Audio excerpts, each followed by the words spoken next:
ये जो कोवलम बीच है क्रेसेंट शेप में है, जैसा कि आपको दिख रहा होगा। क्रेसेंट का मतलब होता है हाफ मून।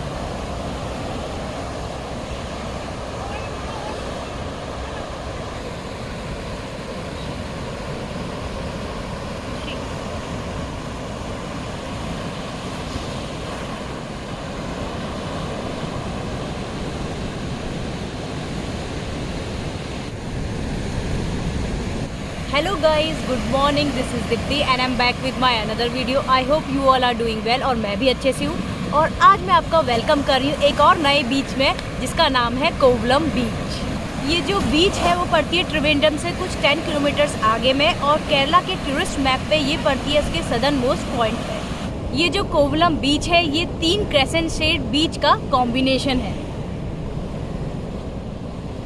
जिनमें से 2 मैं आपको दिखा रही हूँ जो मुझे विजिबल है। एक तो ठीक सामने जहाँ पे लाइट हाउस दिख रहा है वो, और मेरे पीछे दूसरी।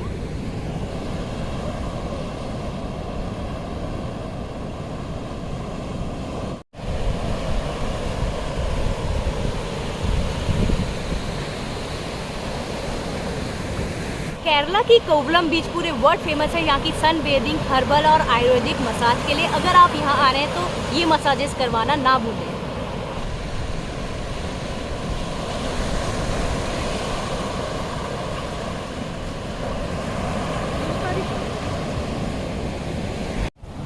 अगर आप नॉन वेजिटेरियन हैं तो कोवलम बीच में मज़ा ले सकते हैं आप different kind of sea foods का। इसके अलावा यहाँ ऑर्गेनाइज होती है different kind of water sports activity. अगर आप वाटर स्पोर्ट एंथुजियास्ट हैं तो यहाँ आके ये सब एक्टिविटीज़ कर सकते हैं। तो मैं आपको दिखाती हूँ कोवलम बीच की 3 क्रेसेंट शेप्ड बीचेस, जिनमें से पहली है वो क्लिफ में बना हुआ रिजॉर्ट जहाँ पे दिख रहा होगा वो।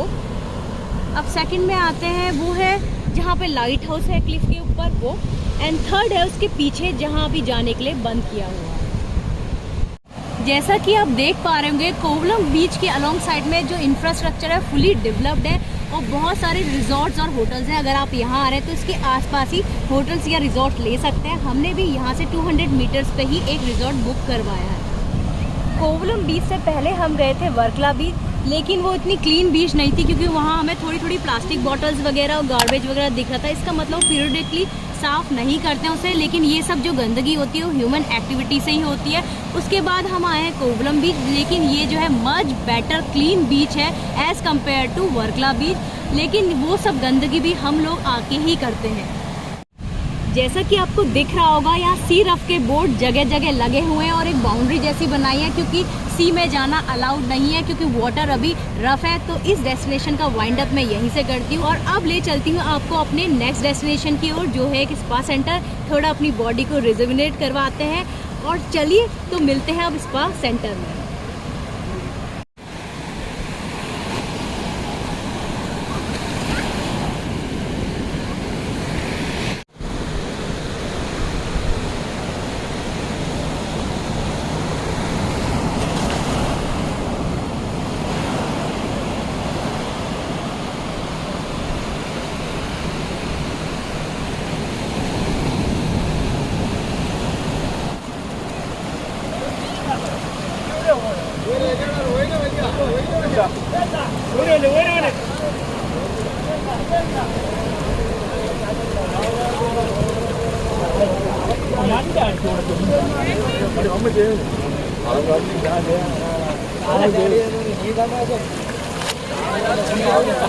बड़ा भाई भरा हुआ है भाई।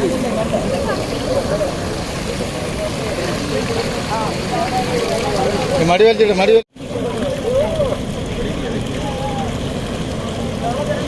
कोवलम बीच में अगर आप व्हीकल लेके आते हैं तो उसमें पार्किंग करने की जो फीस है वो 25 रुपीज़ है।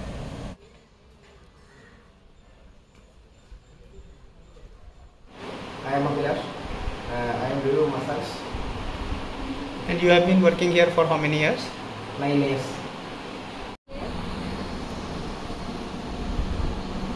हेलो, तो हम आयुर्वेदिक स्पा करके आ चुके हैं और बहुत अच्छा फ्रेश फील हो रहा है। हमने फुल बॉडी मसाज किया और सिरोधरा करा, और ये आयुर्वेदिक मसाज का हमारा फर्स्ट एक्सपीरियंस था, तो इट वाज वंडरफुल। एंड अगर आप यहाँ आते हैं केरला तो आयुर्वेदिक मसाज ज़रूर कराइए।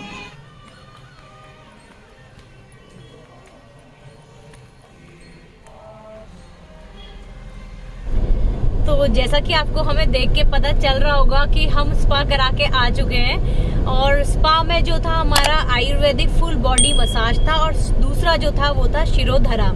फुल बॉडी मसाज में वो आयुर्वेदिक ऑयल से पूरा बॉडी मसाज करते हैं और आपके जो मेन पॉइंट्स हैं उसको दबाते हैं। और उसके बाद शिरोधरा हुआ। शिरोधरा कुछ 40 मिनट्स का हुआ, जिसमें एक यूटेंसिल में वो ल्यूक वार्म ऑयल भरते हैं और वो लगातार आपके फोरहेड में टपकता रहता है। ये जो शिरोधरा है वो मेनली होता है आपके अगर माइग्रेन है उसके लिए, अगर आपको हेयर ग्रोथ अच्छी करनी है उसके लिए, और अगर आपकी आईसाइट वीक है तो आईसाइट ठीक करने के लिए भी शिरोधरा किया जाता है। ये सब होने के बाद उन्होंने हमें कॉम्प्लीमेंट्री स्टीम बाथ दिया था।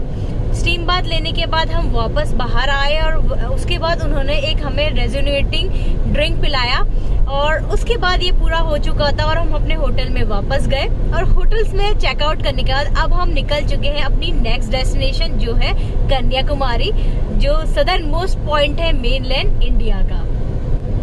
कोवलम से जो कन्याकुमारी की डिस्टेंस है वो लगभग 80 किलोमीटर्स की है, और इसमें जो टाइम लग रहा है हमें वो करीबन 2 घंटे का लग रहा है। तो चलिए हमारे साथ इस नई जर्नी में फिर से। हम पहुंचे हैं कोवलम से 30 किलोमीटर्स आगे कन्याकुमारी की तरफ, और यहाँ पे अभी टैंक फुल करवा रहे हैं, फिल स्टेशन में बैठे हुए हैं हम। और यहाँ पे जो पेट्रोल प्राइस है वो 103.87 रुपीज पर लीटर है। तो जैसा कि मैंने आपको बताया कि हम जा रहे हैं कन्याकुमारी, तो कन्याकुमारी के बारे में थोड़ा सा मैं आपको बता देती हूँ कि इसके पीछे की स्टोरी क्या है, ये नाम क्यों पड़ा इस जगह का। तो जो कन्याकुमारी है वो असल में एक गॉडेस थी, कन्याकुमारी यानी वर्जिन गॉडेस।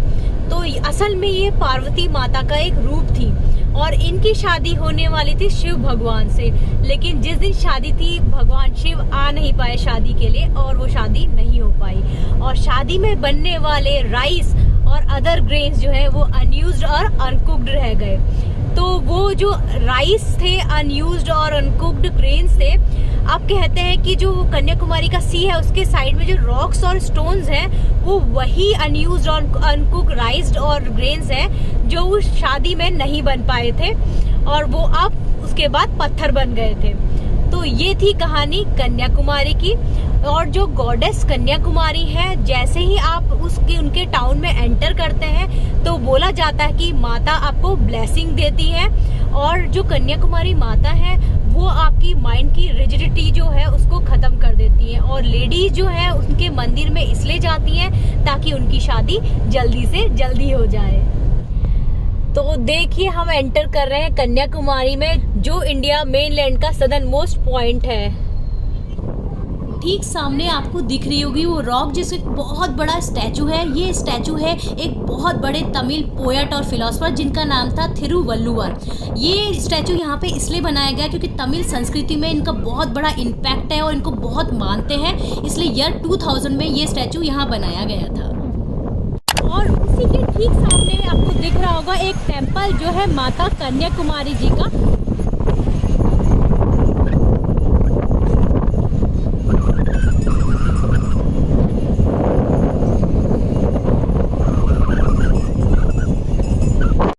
मेरे सामने दिख रहा होगा ये इंडियन ओशियन और अरेबियन सी यहाँ पे मिल रहे हैं। कलर के डिफरेंस से आप पहचान सकते हैं कि कहाँ तक इंडियन ओशियन है और कहाँ से अरेबियन सी स्टार्ट है।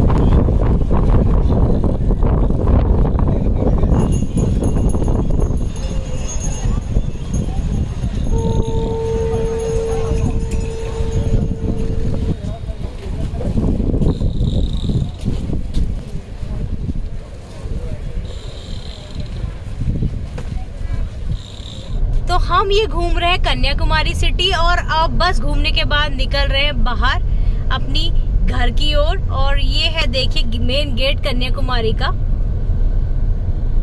तो हम निकल चुके हैं NH44 में, जो जाएगा सीधे नागपुर के लिए। ये है नॉर्थ साउथ कॉरिडोर, जो सीधे है कन्याकुमारी से कश्मीर तक। कन्याकुमारी से नागपुर की जो डिस्टेंस शो हो रही है वो 1800 किलोमीटर शो हो रही है, और इसमें हमें पूरे लगेंगे 30 आवर्स। ये देखिए, पहली बार मैंने कोई विंडमिल एकदम रोड के बगल में देखी है, नहीं तो थोड़ी दूरी पे होती है।